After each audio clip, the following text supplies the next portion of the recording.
I don't know who you are or what you're looking for. If you're looking for a regular cooking channel, I can tell you that I don't have one. What I do have are a particular set of skills. Skills that make me a dream come true for drunk people like you. Skills that I have acquired over many years of practice. If you don't want to watch these videos, then click away and this ends here. But if you do watch it, you will like it. You will subscribe. And if you eat this every day, it probably will kill you. And that's not my fault.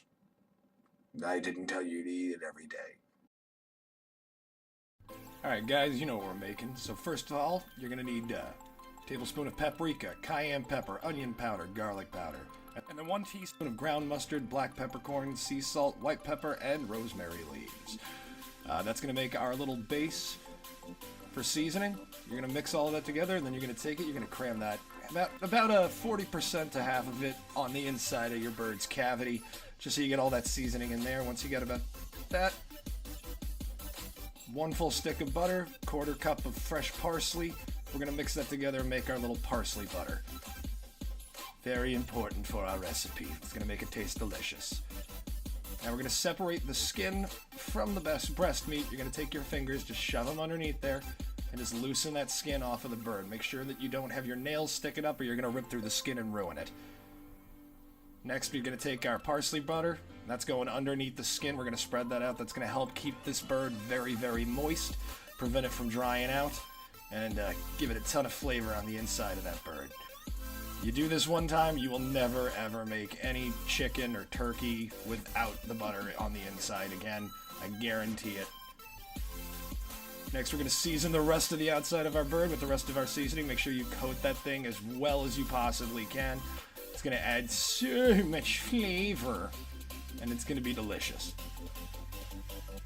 Drizzle over your olive oil, and then rub that in. Just massage that all over your bird, because that's going to help make the skin nice and golden brown, that nice crispy thing that you see on all the pictures that never really turns out when you do it on your own. So olive oil, very important. Don't skimp on it. Next, beer. First quality check. We got to make sure that it's still beer and it's still delicious. Yep, it's beer. So next we're going to take our bird and we're going to butt plug that with a beer can. Right in there, and our bird's going to sit just like that. So from here, we're going to be taking our bird, and that's going to be ready to go into the oven. But first, onions, chopping those up, and we're just going to separate them so that this way they can sit in the base of our roasting pan and add flavor to that bird. And yeah, break them up. It's onions, you know what to do.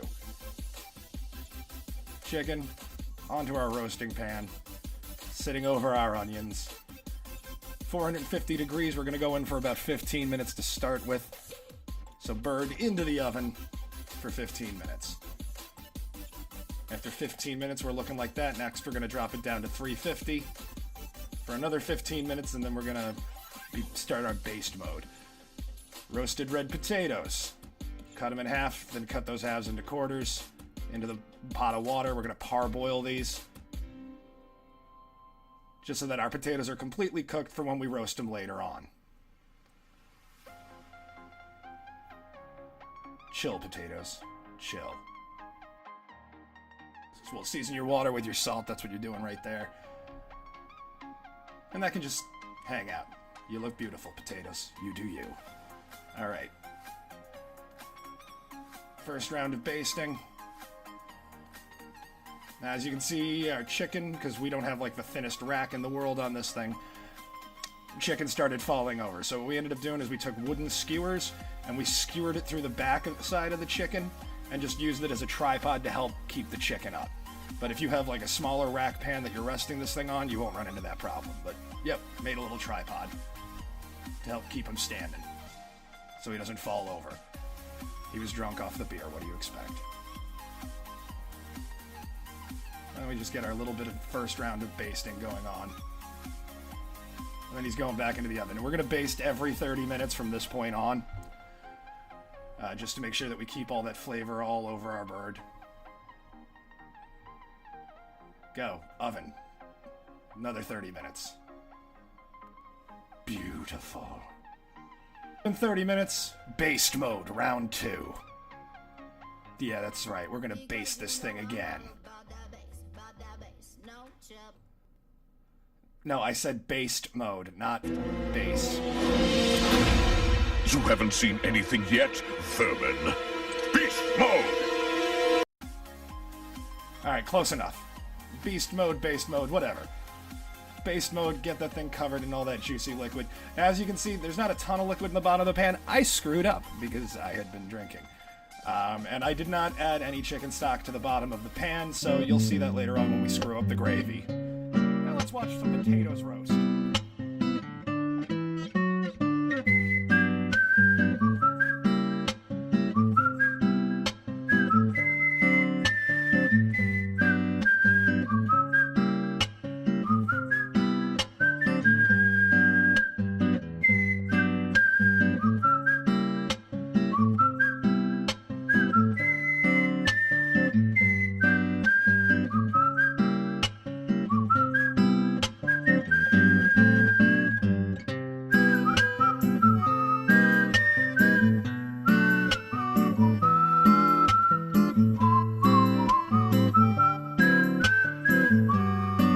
So after 10 minutes of boiling in the water, you can let it sit in the water we let it sit for about 15 minutes, then we drained our potatoes, went right into our mixing bowl, and we're just going to let those cool out. This is after about 15-20 minutes of them cooling.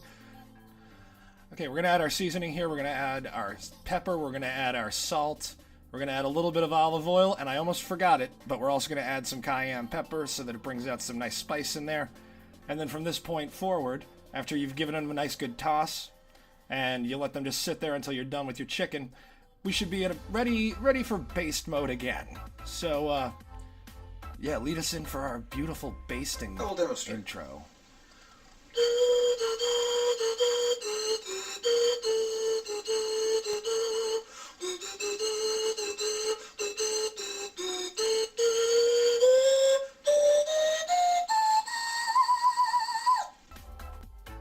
Yes, and basting once more.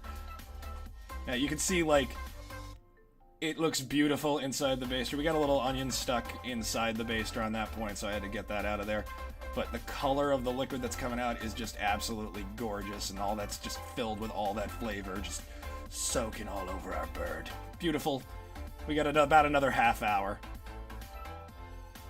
Alright, half hour later we took it out. Stuck in our thermometer in the thigh. We want this to be at about 185 degrees, but as you can see, it's not up to temperature just yet. So it's going to go back into the oven for another 20 minutes, and then it'll be done, and then we'll be taking it out.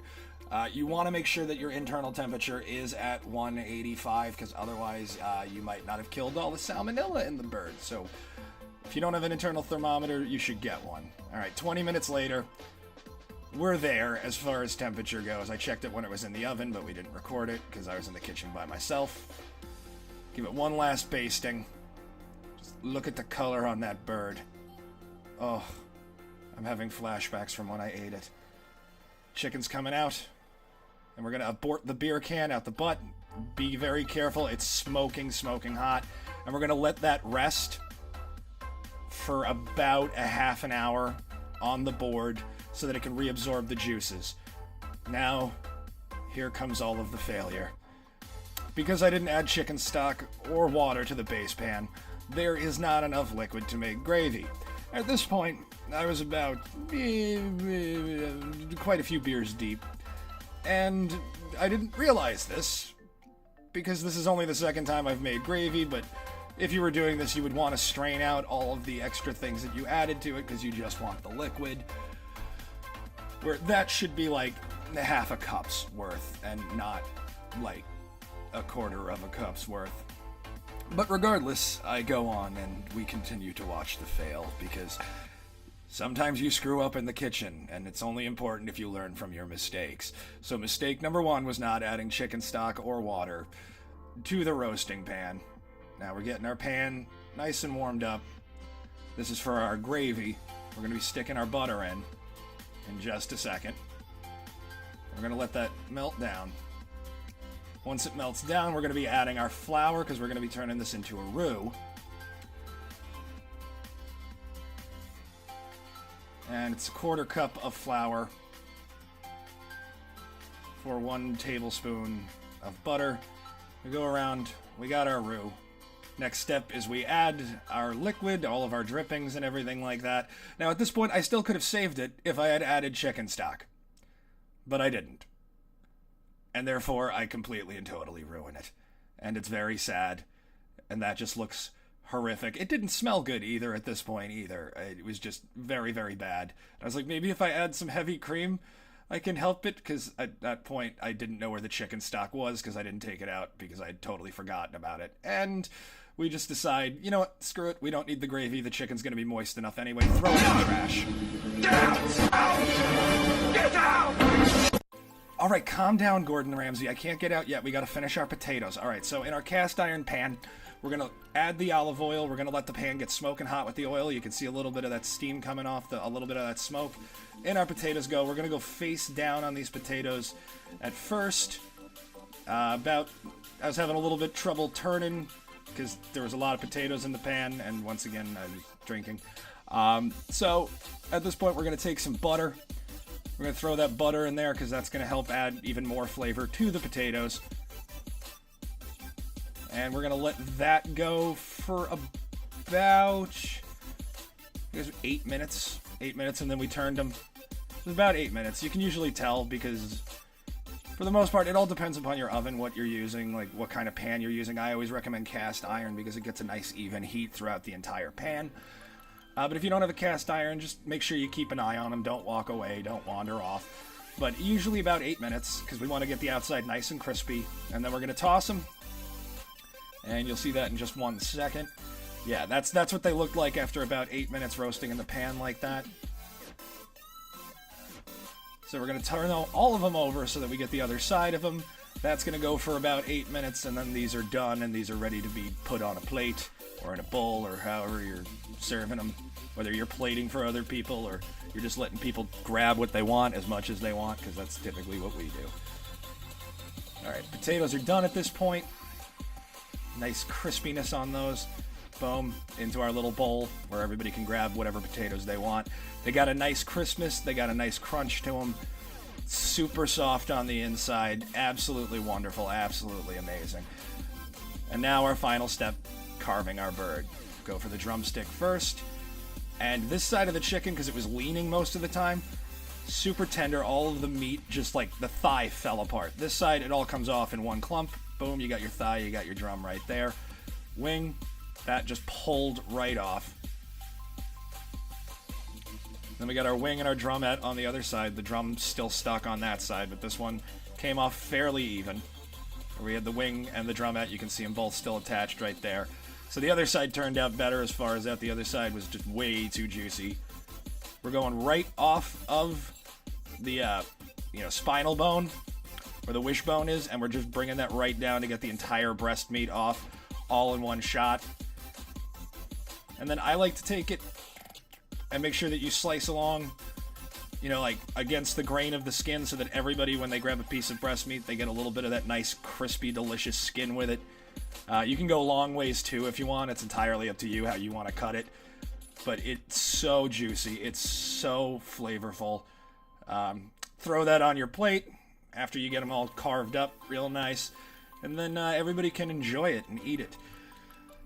Now at this point, everybody was really, really hungry. So we didn't even get like any images of like a nicely plated up plate other than the plate of meat right there. So I'm just going to leave you with sounds of me eating the chicken off the carving table. And you can enjoy that for the rest of the video. If you like this, please please subscribe, and we'll see you guys next time. We're making apple cider glazed pork chops, drunken apples, and sweet potato fries from scratch. See you in the next one, guys. Of course, nobody's eating this meat. This meat is not good meat. Actually, this one might actually not be good meat. None of this is good meat. Not just that one. All